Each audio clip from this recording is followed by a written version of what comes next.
Hey guys, I hope everybody's having a fantastic day. Whether you're watching this in the morning, in the afternoon, or in the evening, I am glad you're here. Today, I've got a really cool EDC fixed blade to talk about with you guys, made in America. It's the White River small game. Um, Guys, if you get a chance, before we get started, please hit that subscribe button down below and the bell notification icon next to it. I would really appreciate it. And just so you guys know, this knife is, again, the White River small game. It did not come standard with this Kydex sheath. I bought this on White River's White River Knives website, the Kydex sheath. It had a different clip. I bought these IWB straps because I keep a lot of those around. But it came with this nice leather dangler sheath.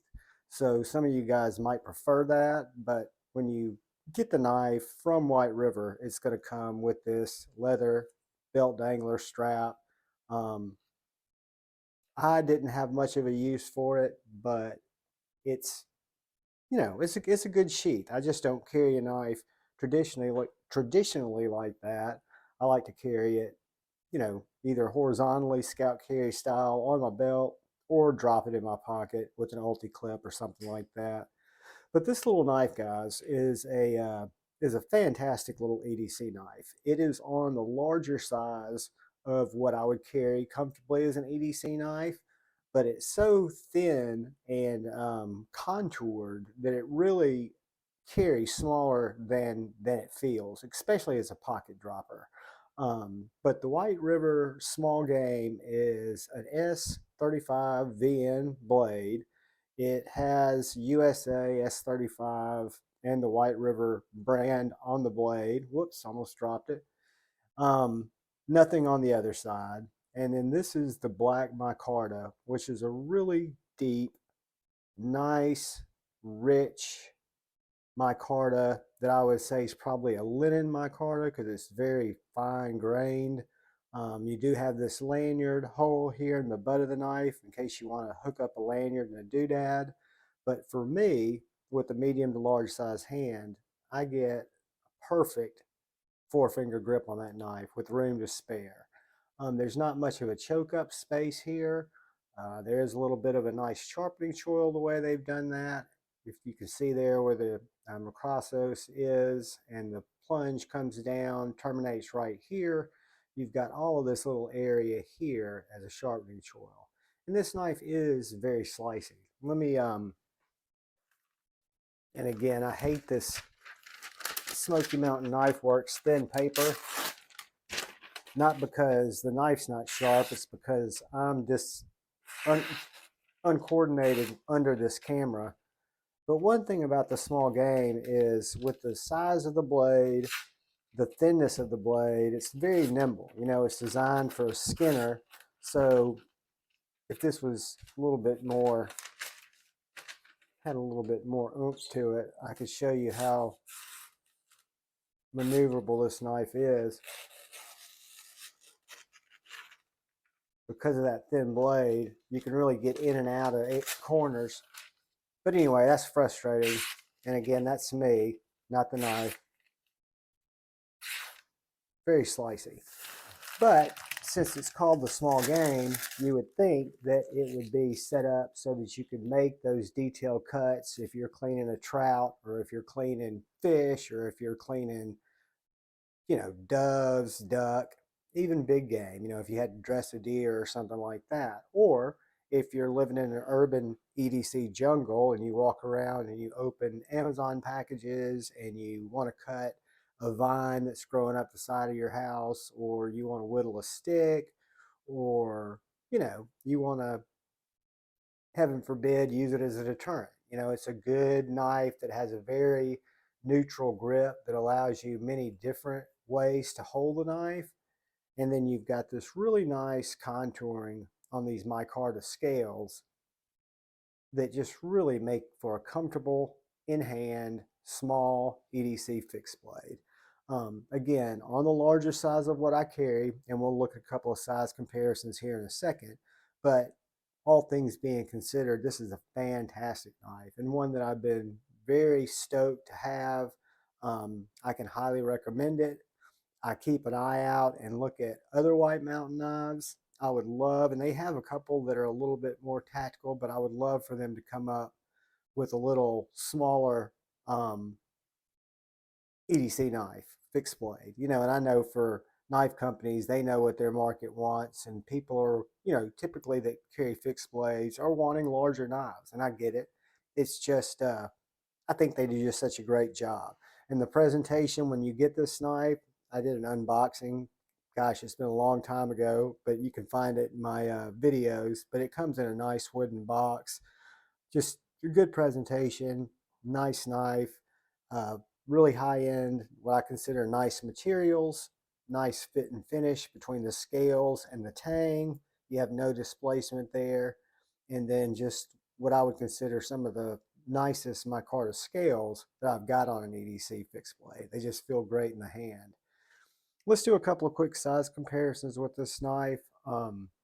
Let's look at it with some bigger fixies in my collection. So you'll see that even though it's much thinner, it's almost just about an inch, 3/4 of an inch smaller than the SE3. And that's the Bradford Guardian 3. It's going to be larger, longer than the Bradford Guardian 3, smaller than the SE3, and it's going to be narrower than both of them. Then I'll show you how it compares to some of the knives that I carry more often because they're smaller. This is my chisel grind J-Cal.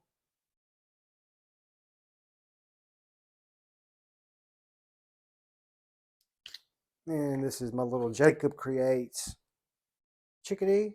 Whoops.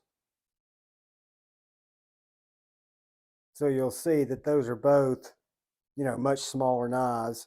But again, they're not as comfortable. Well, the J-Cal is super comfortable in hand because I can still get that full 4-finger grip on it, where the Jacob Creates Chickadee is comfortable, but I can only get a tight 3-finger grip on it. The White River small game gives me all the grip that I want. I can give it as hard of a squeeze as I want, and it still feels good in hand. Just a great knife. Let's look at it next to the Bug Out, something that you guys might have in your collection, right around the same size as the Benchmade Bug Out. So that gives you a really good indication for how that knife's going to come in. And then handle-wise, it's going to be smaller than the Paramilitary 3 by quite a bit. Paramilitary 2. I don't know why I said 3.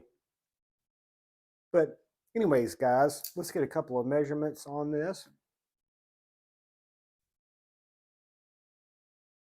Break out the promotional Javon tape measure.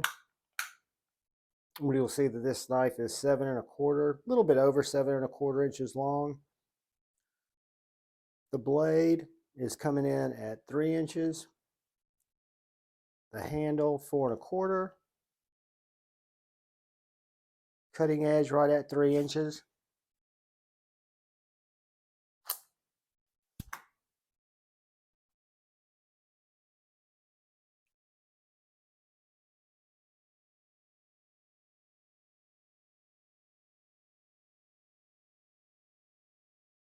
All right, guys. So that thickness of the spines, 0.1245. Up by the tip.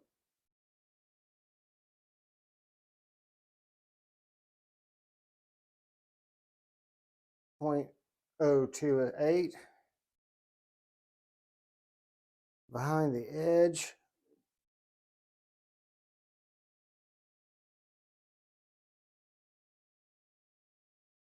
0.0230.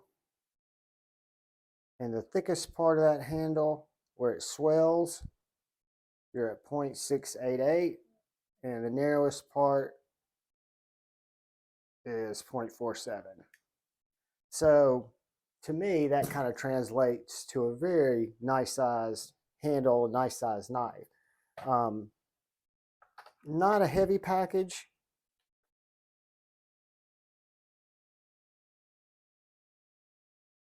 The knife comes in under 3 ounces at $2.95 with the little Kydex sheath that I got from White Mountain Knives. It's 0.47. That's what it packs out at. So again, it's a light EDC knife, a knife that's not going to take up a lot of space if you strap it to your pack, or if you put it on your belt, or if you drop it in your pocket, however you use it. I just think it's really a great camp knife, a great pack knife, a great kitchen, food prep knife for if you're out, in the woods, wherever you might be. But just works really well, and I really enjoyed it. This knife comes in, I think I got it at DLT. I'll put a link in the description. I want to say it was right under $160, which I felt was a fair deal for a made in America S35VN Micarta knife. Had a lot of good reviews in terms of on DLT site, people saying nice things about it. And I was willing to give it a try. Again, it was early in my EDC fixity game, so I hadn't settled, I don't even think, on my chickadee yet, or on what size was going to be the right size for me. But I've always liked this knife, and it's a good one. It's one that's going to stay with me, stay in the collection, and get a lot of use. So that's the main thing. Guys, thank you, thank you, thank you for watching my video. Thank you for being part of the channel and this EDC knife ride I'm on. Guys, if you get a chance and you're so inclined, please hit that subscribe button. Please hit that bell notification icon. Feel free to thumbs up or thumbs down the video. Feel free to comment. I try to get to the comments. Sometimes it takes me a little while because I don't look at them as often as I should because I've got a lot of other things going on. But I can assure you that I do read them all. I see them when they come through as notifications on my phone. It always makes me smile. I try to get in there and read them on my phone and respond to them, but I do appreciate them. And guys, I really appreciate when you look out for the guy or gal to your left, look out for the guy or gal to your right, look out for each other, go forward with love in your heart, choose debate, not hate, and know I love you all.